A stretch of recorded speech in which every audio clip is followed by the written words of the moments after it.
Boa noite, meus irmãos, em nome do Senhor Jesus, o Senhor da glória. Vamos abrir nossas Bíblias na primeira carta do apóstolo Pedro, no capítulo 2. 1 Pedro, capítulo 2. Eu vou ler a partir do versículo 4. Chegando-vos para ele a pedra que vive, rejeitada, sim, pelos homens, mas para com Deus, eleita e preciosa. Também vós mesmos, como pedras que sois, pedras que vivem, sois edificados, casa espiritual, para serdes sacerdócio santo, a fim de oferecerdes sacrifícios espirituais, agradáveis a Deus, por intermédio de Jesus Cristo. Pedimos ao Pai Celeste, mais uma vez, toda quietude da nossa parte interior, e que o Senhor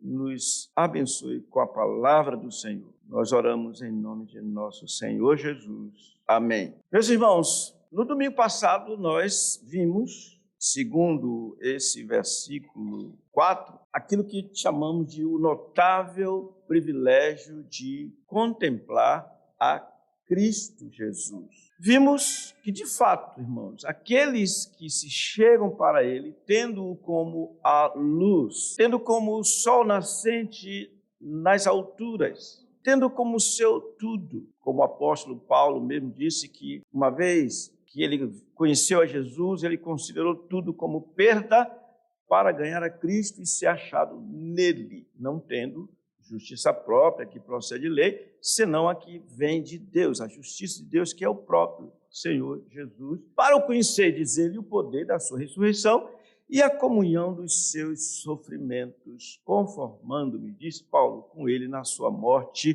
para de algum modo alcançar a ressurreição dentre os mortos. Isso tudo nós vimos no domingo passado, segundo esse versículo 4. A partir de agora, veremos quais são os resultados dessa graciosa aproximação a Cristo. E o versículo 5 nos diz, vamos ler o versículo 5, meus irmãos? Também vós mesmos, como pedras que vivem, sois edificados casa espiritual, para serdes sacerdócio santo, a fim de oferecer sacrifícios espirituais agradáveis a Deus por intermédio de Jesus Cristo. Uma outra tradução, por exemplo, a Almeida Revista Corrigida, não tem muita diferença, mas ela diz assim, vós também, como pedras vivas, sois edificados, casa espiritual e sacerdócio santo, para oferecer sacrifícios espirituais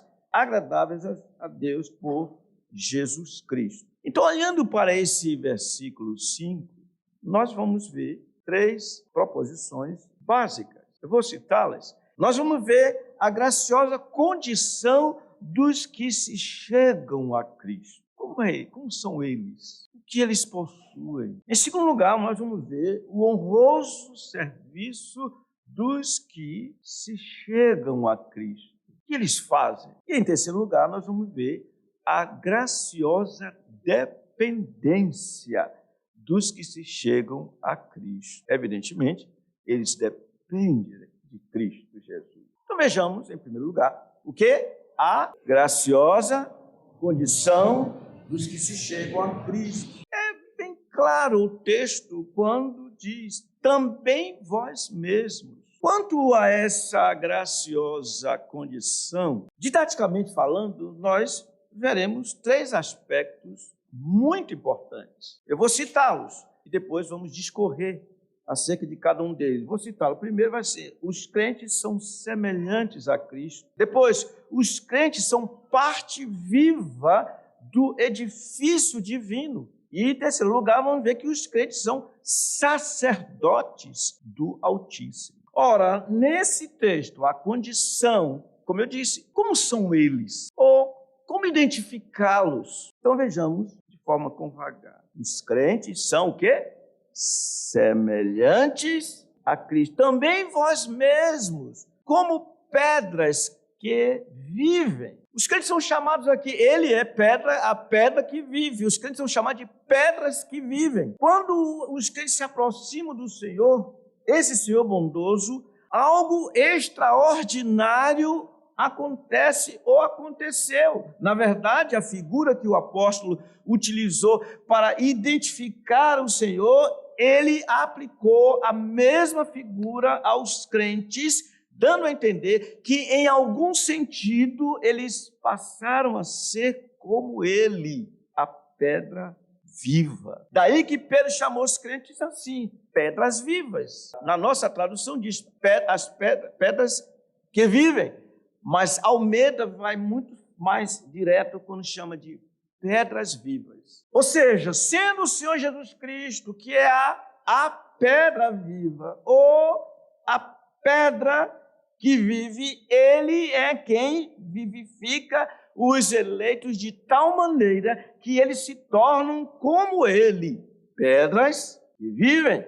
Ora, a palavra pedra associada ao Senhor Jesus Cristo e aos que lhe pertencem, ela é uma palavra utilizada como uma figura, como uma metáfora. Metáfora significando que a pedra viva, que lembram quando eu falei no domingo passado, imaginando esse prédio, falando o seguinte, esse prédio ele está estável porque ele está sob um fundamento.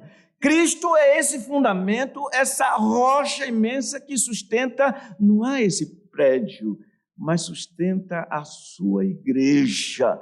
Da igreja o fundamento, diz o hino sagrado, é Cristo meu Senhor, ou nosso Senhor. Então, ele abriga sobre si como fundamento todas as pedras, a fim de que seja formada uma edificação, um edifício. Evidentemente que não se trata, como eu já disse, de edifício do ponto de vista físico, visível do ponto de vista físico, mas é gente, pessoas, o cabeça, ao mesmo tempo que é cabeça, mas ele é o fundamento. Então, o que o apóstolo está afirmando é que os cristãos, como diz Kistemacher, na forma de pedras, são blocos usados na construção da casa de Deus. Irmãos, é incrível, mas a cada dia o Senhor chama os seus eleitos e eles vão sendo acrescentados para que finalmente o edifício esteja completamente concluído. Abram suas Bíblias em Efésios capítulo 2, por gentileza, e vocês vão ver porque a figura de uma família também ela é interessante.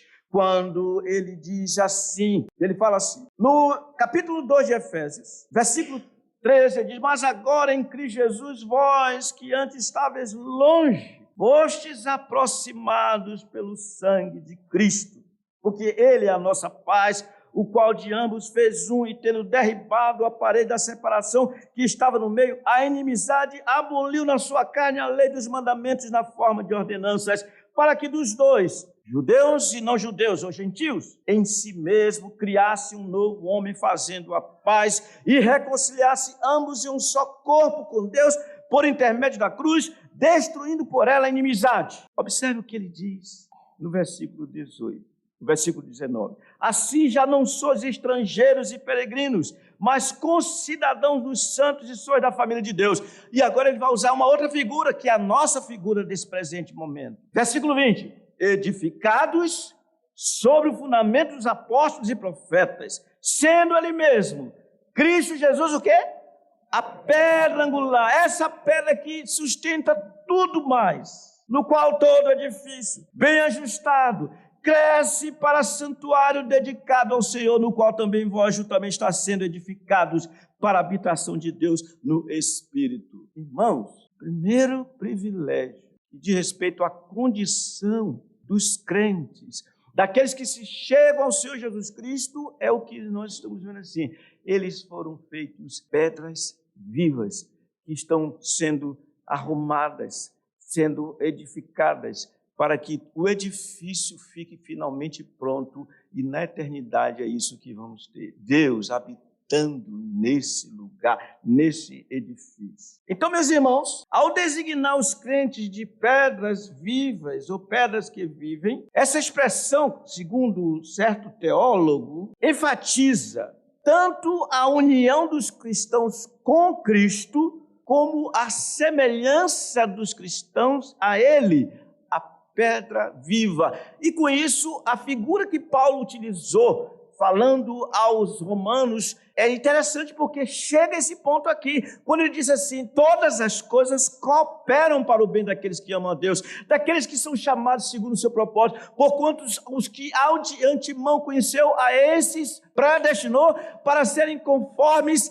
à imagem do seu Filho unigênito, para que ele seja o primogênito entre muitos irmãos. É isso, irmão. Pedras vivas, todas fundamentadas em Cristo, a pedra angular, a pedra preciosa, a pedra que Deus se agrada dela. Que privilégio é estar unido com Cristo Jesus, a pedra que vive. Nós nos tornamos, como Ele, pedras vivas. Interessante que a ideia de pedra traz firmeza. O tijolinho, mas só que é pedra, sendo arrumada e sendo construída. Pode vir, vendaval. Eles, todo aquele que ouve as minhas palavras e as praticas, é semelhante a um homem sensato que edificou a sua casa sobre a rocha.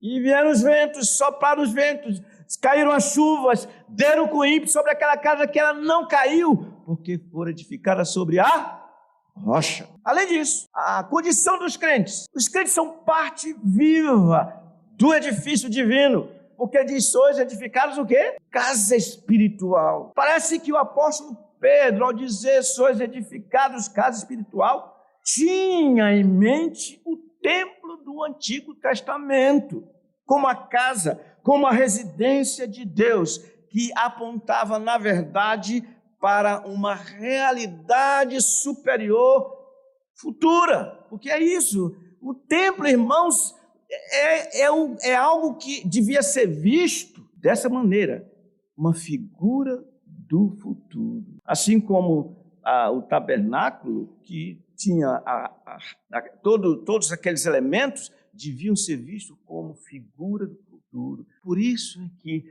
vendo o Senhor Jesus na nova dispensação, o templo foi derribado, porque esse edifício está sendo construído agora.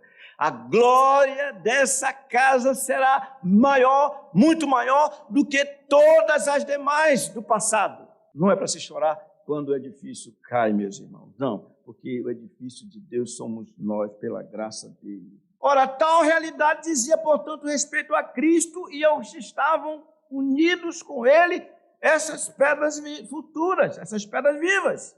Agora, o edifício espiritual é real, embora esteja ainda sendo edificado por Deus no sentido duplo. Primeiro, que está sendo burilada, cada pedra burilada, arrumada. E depois, porque novas pedras estão surgindo, estão sendo colocadas, para que o edifício fique totalmente completado. No qual todo edifício, bem ajustado, como lemos, cresce para santuário dedicado ao Senhor. Os crentes, portanto, achegados ao Senhor bondoso, são casa de Deus. É isso mesmo, os crentes são casa de Deus. Irmãos, quando os crentes estão reunidos, a casa de Deus está reunida. Por isso Paulo disse a Timóteo: escrevo-te estas coisas, esperando em ver-te em breve, para que, se eu tardar, fiques ciente de como se deve proceder na casa de Deus, que é a igreja do Deus vivo, coluna e baluarte da verdade. Edifício de Deus, ele diz: edifício de Deus sois vós, falando aos coríntios. Santuário de Deus, também falando aos coríntios, diz: não sabeis que sois santuário de Deus e do Espírito de Deus, que o Espírito Seu habita em vós? Se alguém destruir o santuário de Deus, Deus o destruirá, porque o santuário de Deus que sois vós é sagrado. Vocês percebem, irmãos, a importância disso? Devemos perceber isso. Somos o quê? Pedras vivas. E ele disse agora o quê? Edifício de Deus. Somos, portanto, o santuário, o templo de Deus, como o apóstolo Pedro está dizendo aqui, também vós mesmos, como pedras vivas, sois edificados, casa espiritual. Qual é, portanto, a implicação imediata disso? Irmãos, quando nos reunimos num lugar de culto como esse, o que realmente importa não é essa construção, essas paredes, os telhados feitos de tijolos e outros materiais, mas que juntos em Cristo somos templo, somos o santuário do Deus vivo, somos a habitação de Deus pelo seu Espírito. Além disso, cada crente individualmente, juntamente com os demais crentes, são membros do corpo de Cristo. Logo, devemos nos consagrar tão somente ao Senhor, vivendo em pureza, a fim de o glorificarmos, como diz o Novo Testamento. Abram suas Bíblias, por favor, na primeira carta aos Coríntios, capítulo 6, por gentileza, versículo 15. Assim está escrito. Não sabeis que os vossos corpos, 1 Coríntios, capítulo 6, versículo 15, são membros de Cristo? E eu, porventura, tomaria os membros de Cristo e os faria membros de meretriz? Absolutamente não. Ou não sabeis que o homem que se une à prostituta forma um só corpo com ela? Porque, como se diz, serão os dois uma só carne. Mas aquele que se une ao Senhor é um espírito com ele. Fugir da impureza. Qualquer outro pecado que uma pessoa cometer é fora do corpo, mas aquele que pratica a imoralidade peca contra o próprio corpo. Acaso não sabeis que o vosso corpo é santuário do Espírito Santo que está em vós, o qual tendes da parte de Deus, e que não sois de vós mesmos, porque fostes comprados por preço? Leamos junto agora o final. Agora, pois, glorificai a Deus no vosso corpo. Além disso, Deus está trabalhando diuturnamente na construção de sua casa espiritual, como já temos falado. Por quê? Cada pessoa que se converte, uma vez unida ao Senhor, torna-se como pedra viva e é adicionada a essa bela construção do templo ou habitação de Deus pelo seu Espírito. Meus irmãos, vai chegar o momento que aquilo que nós vemos registrado no início, no Gênesis, no capítulo 1, versículo 31, diz que depois que o Senhor criou tudo, diz assim: viu Deus tudo quanto fizera, e eis que era muito bom. E aqui a figura. Isso aconteceu depois que ele criou Adão e Eva. Depois que Adão, recebendo Eva, prorrompeu poeticamente, dizendo: esta afinal é osso dos meus ossos, carne da minha carne, chama-se a varão, porquanto do varão foi tomado. Sabe que Adão tipifica, irmãos? O último Adão, quando ele estiver com a sua noiva, santa, gloriosa, sem mácula, sem ruga. Aí está o edifício de Deus, aí está o santuário de Deus, Cristo, cabeça, adorando ao Pai com o seu povo por toda a eternidade. Nós cremos nessas coisas. Diz a palavra do Senhor: Cristo, porém, como um filho em sua casa, a qual somos nós, se guardamos firme até o fim, a ousadia e a exultação da esperança. Em terceiro lugar, os crentes são sacerdotes do Altíssimo. Para ser de o que ele diz? Sacerdócio santo. Ou seja, os crentes são sacerdotes de Deus e perante Deus e para servir a Deus. Aqui, meus irmãos, temos o propósito de termos sido transformados como pedras vivas, pedras que vivem. Passamos a ser sacerdócio santo. E aqui eu tenho que dizer algo. Há uma ideia muito estranha, mas é corrente, é histórico isso, de os crentes se verem de uma forma tão diminuída e olham assim para os pastores: pastor, olhe por mim que sua oração chega mais perto do que a minha. Não é nada, vocês oram melhor do que eu. Sabe, irmãos, todos os crentes foram feitos sacerdócio do Altíssimo em Cristo Jesus. Não há mais aquela ideia antiga, irmãos, que só o sacerdote podia interceder por vocês, pelo povo. Olha o que diz a Escritura. No Antigo Testamento, sim, havia muitos sacerdotes, mas nem todos tinham acesso ao lugar santíssimo do templo. lugar que estava reservado somente ao sumo sacerdote, e isso uma vez por ano, se ele fosse escolhido. Hebreus 9:6 diz assim: ora, depois de tudo isto, preparado, continuamente entram no primeiro tabernáculo os sacerdotes para realizar os serviços sagrados, mas no segundo, o sumo sacerdote, ele sozinho, uma vez por ano, não sem sangue, que oferece por si pelos pecados e ignorância do povo, querendo com isso dar a entender ao Espírito Santo que ainda o caminho do santo lugar não se manifestou, enquanto o primeiro tabernáculo continua erguido. Quando o nosso Senhor Jesus Cristo veio, pelo seu sacrifício, ele entrou no santuário, no santo dos santos, no céu, não aqui na terra, no céu.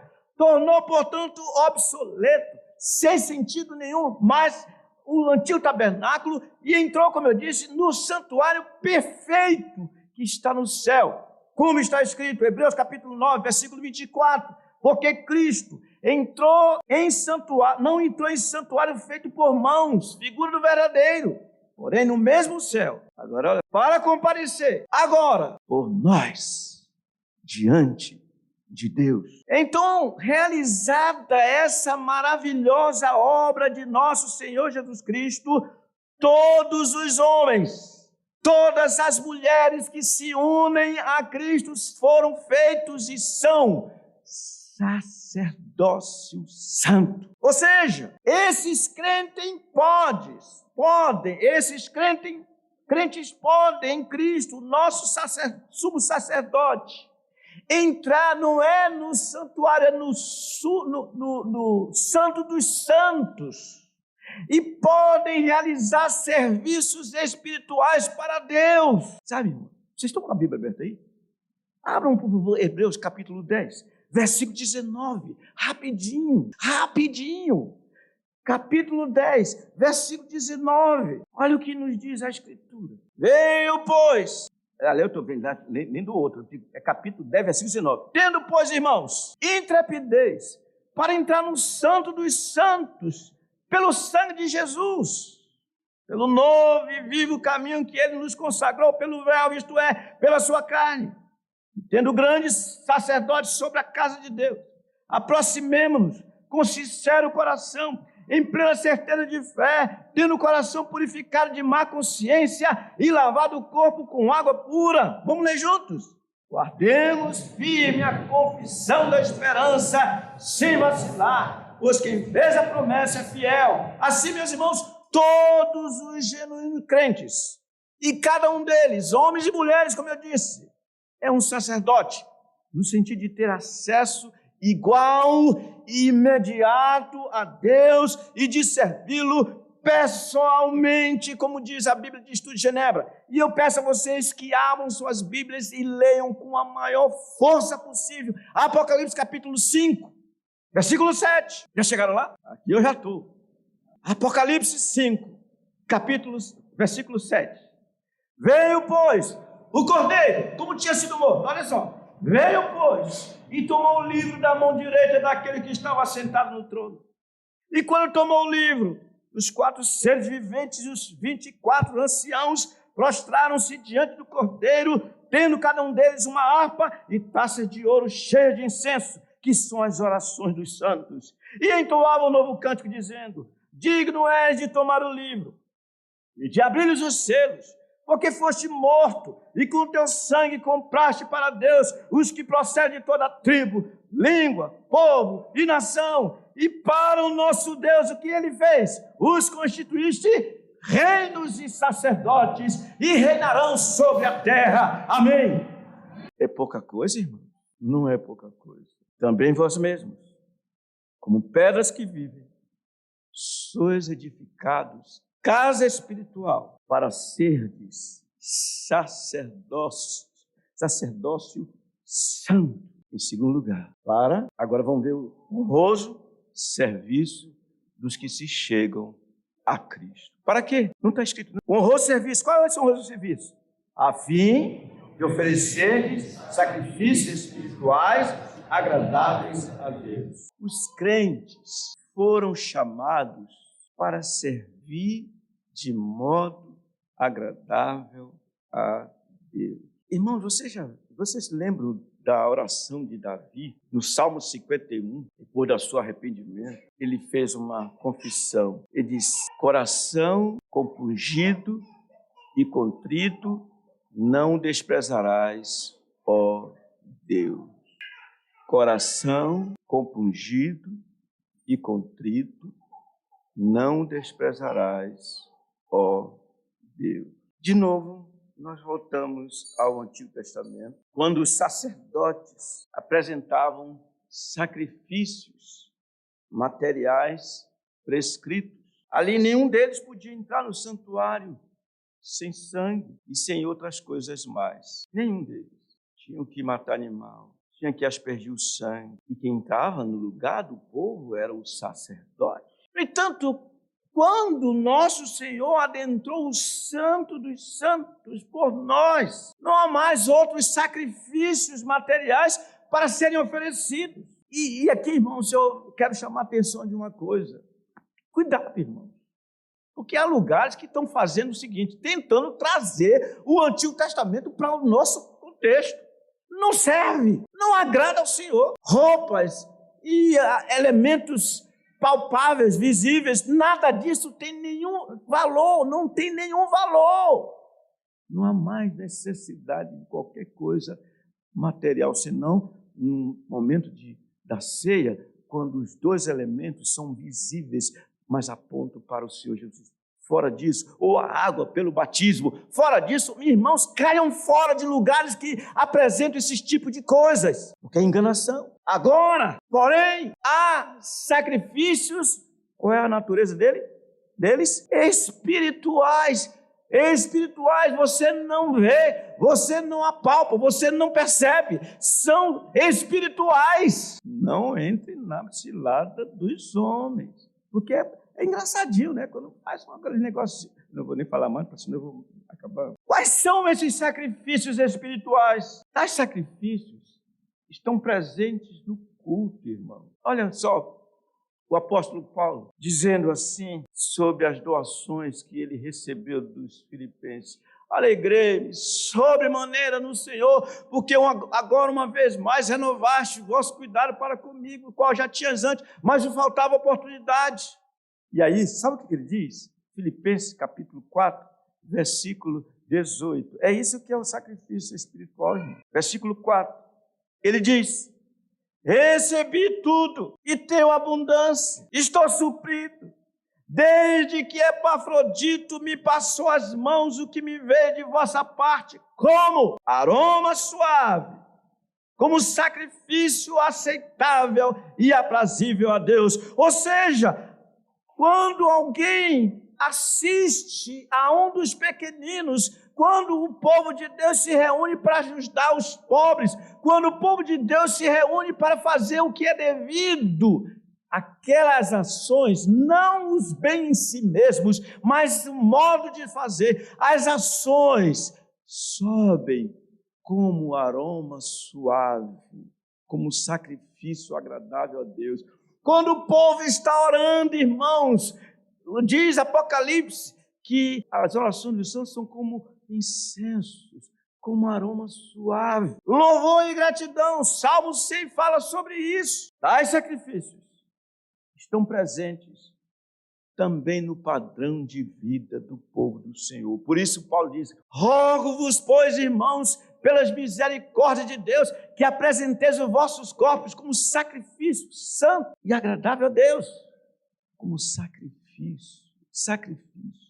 santo e agradável a Deus. Os vossos corpos. Nós fomos chamados para sermos sacerdotes e para oferecermos esses tipos de sacrifício. Não tem nada de, vou acender uma vela aqui. Que é isso? Negócio de vela, mas não. É, sobretudo, gratidão, orações. É o que nós temos que fazer, dar graças ao Senhor. Terceiro lugar, a gente vai chegar lá. Vejamos a graciosa dependência dos que se chegam a Cristo. E diz aí o quê? Por intermédio de Jesus Cristo. Meus irmãos e irmãs, sabe quando é que nós vamos deixar de depender de nosso Senhor Jesus Cristo? Sabe quando? Quando? Nunca! Essa dependência pode ser ilustrada com o que ocorre, e eu disse há pouco, na construção. Ele diz: todo aquele que vem a mim e ouve as minhas palavras e as pratica, eu vos mostrarei a quem é semelhante.